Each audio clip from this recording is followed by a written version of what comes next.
The verse is, give and it'll be given unto you, good measure, pressed down, shaken together, and running over.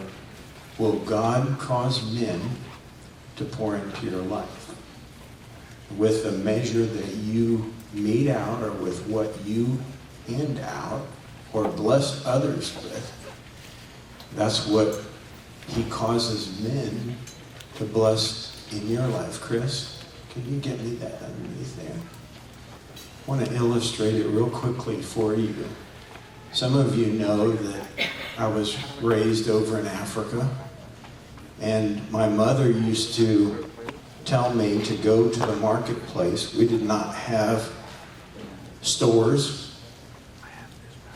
We didn't have gas stations. We didn't have nothing. She'd send me to the store, and she'd say, to the market, and say, go and buy me a bowl of rice.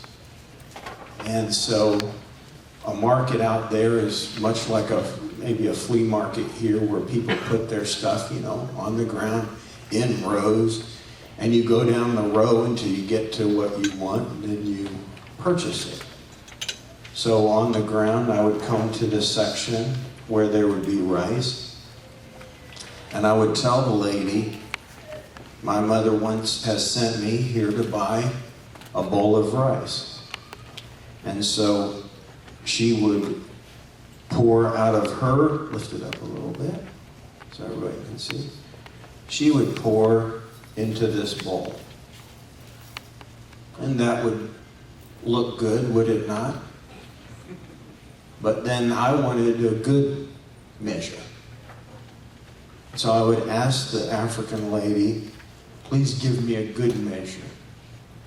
And she would shake it, make sure that all of it was settled down there.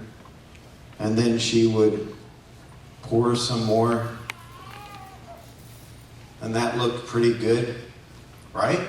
And then she would scrape it off. That's fair. That's fair. But I would ask her for a good measure. Then she would pour it like this. And she'd give me this measure.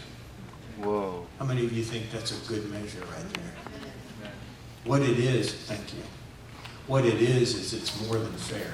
That's what it is. And that's what God tells us. And the giving is not only here in the church. So those of you that got issues with giving in church and they just want your money, you can just forget it. I'm talking about, it does include that, but I'm talking about in every area of your life.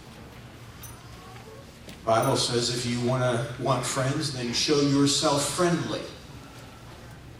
The farmer never reaps his harvest until he gets his seed into the ground. He can walk around with the kernels of corn in his pocket, and that's good. He's got 5 kernels.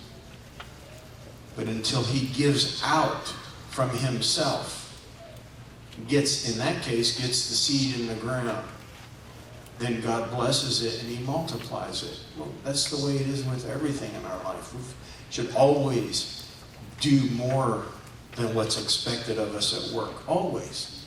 Never work for somebody and just do the bare minimum. Never. We always do more than what's expected. We always give more. We always are generous more. We always bless others more, because it's just a principle in God's word. Now,